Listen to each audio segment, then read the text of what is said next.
What happens when you combine Tony Hawk's Pro Skater, a Panic at the Disco concert, and a zombie apocalypse? You get this. And over a decade later, I think it's still one of the most purely fun games that I've ever played. This is Sunset Overdrive in 2025, but this time I wanted to do something a little bit different. I went back and looked at what critics were saying at launch in 2014 to answer a bigger question. Were they right? And does this game still hold up in 2025? We have to understand that Sunset Overdrive began as an Xbox One exclusive. Shout out that era of console. Shout out the Xbox One, that fat piece of shit.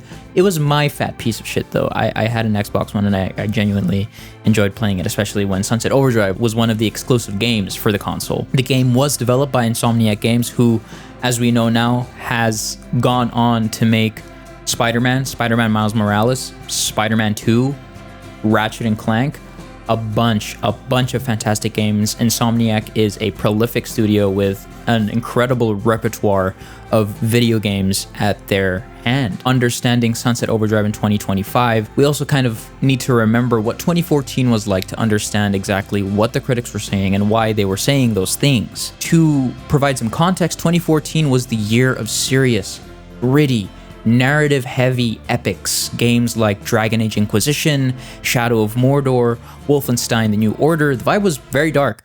And don't even get me started on Wolfenstein: The New Order. That game was dark. Also very racist. It's very dark and racist. You have these games that tackle such serious themes and concepts, and then all of a sudden, you drop this bombshell of a game, Sunset Overdrive, and it's like, what the fuck am I looking at here? This is so different than what everyone else is making. And I think this in particular speaks to why critics were saying the things they were saying at the time. So let's begin by talking about the story and the humor.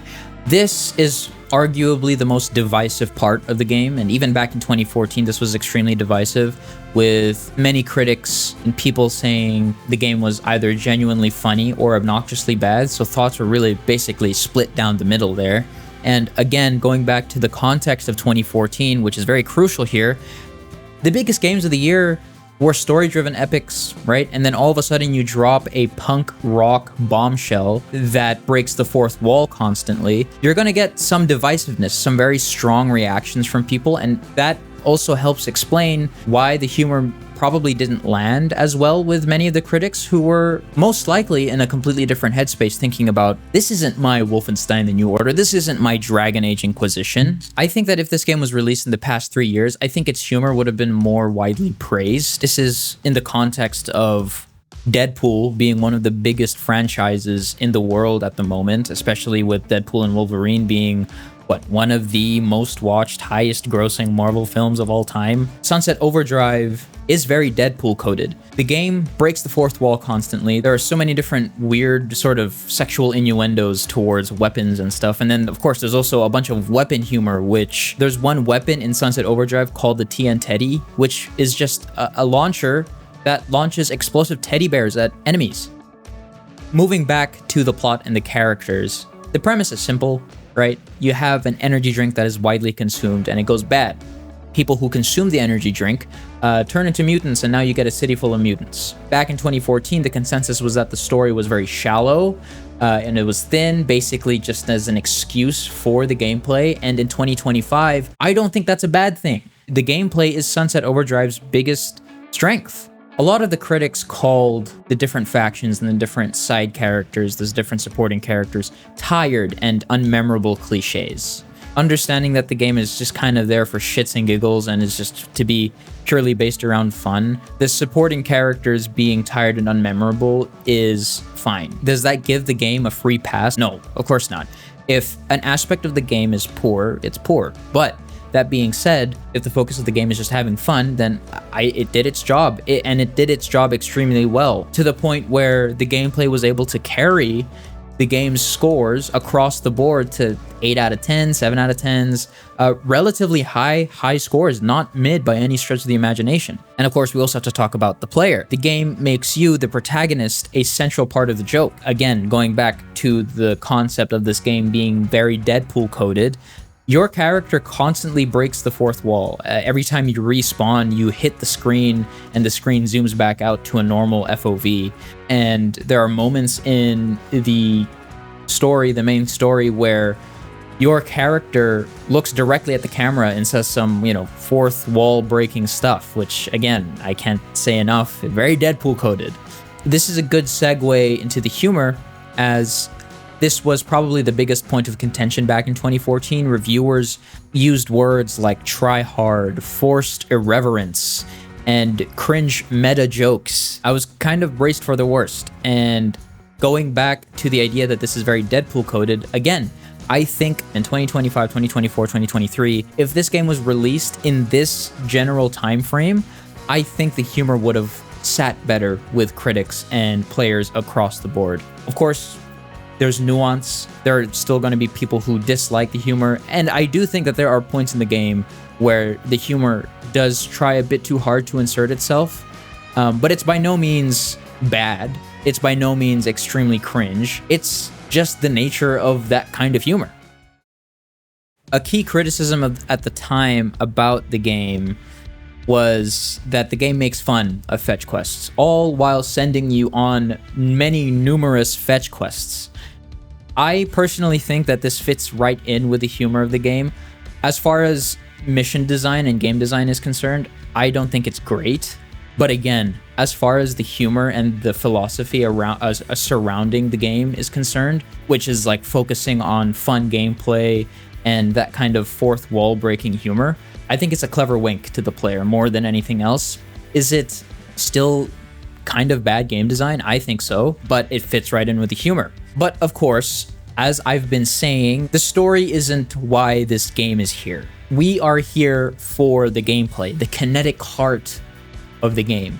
In 2014, the gameplay was praised almost universally, and in 2025, I think it's the best thing about the game. It's aged the best, for sure. The number one rule of Sunset Overdrive is to never stop moving. The more you move, the more you build up style points, and these style points will get you different power-ups as you play through the game. And it's a system that rewards fluidity. It's a system that rewards your ability as a player to find ways to keep on moving. When the game launched, many reviewers mentioned an initial learning curve or feeling overwhelmed before the movement finally clicked. I think for new players, there definitely will, as is the case for many new games. If you're starting to get into a game for the first time, there's always a learning curve, especially one with a movement system like Sunset Overdrive. The learning curve is going to be there, and it may or may not be steep depending on how well you adapt to these kinds of things. Ultimately, it's a fun movement system to get into the groove to, and I would argue that it's easy to get into the groove of the movement system. They make it easy enough for the player to find rails to grind, to find poles to swing off of, and to find different platforms to bounce off of. But once you're able to get over that learning curve, and once you're able to really rack up the style points, when you get that click kind of moment, it's super, super satisfying, because things start to become just easier in the game. Again, once you rack up those style points, you get access to different abilities, and these abilities basically allow you to dish more damage or move faster. As far as movement is concerned, it becomes a very, very satisfying system to engage with. Going back to what critics were saying back at the time, once it clicks, many reviews called the movement system a constant joy and deliriously pleasing. Almost 11 years later, I think Sunset Overdrive still has one of the most unique movement and traversal systems in a game. You have Spider-Man, which is still very much unique on its own, but I still think Sunset Overdrive holds its own in terms of what it gives the player. I have yet to find a game that has similar mechanics to Sunset Overdrive. I love it. It's a really fun system to engage with. And of course, to complement the skill-based traversal system, you have a delicious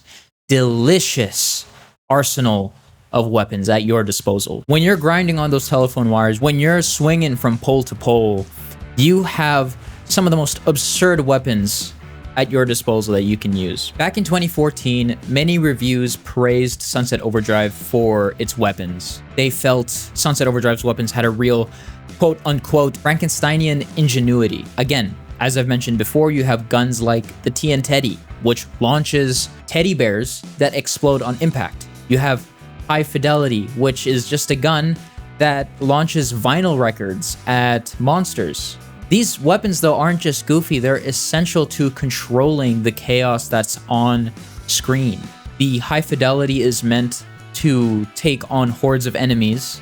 The TNT is more conducive to taking out bigger, larger, kind of semi-boss-like enemies. You have, your regular guns that fire regular ammunition like shotgun shells and revolvers, and even have access to like some variant of like an AK-47. These are better geared towards human enemies.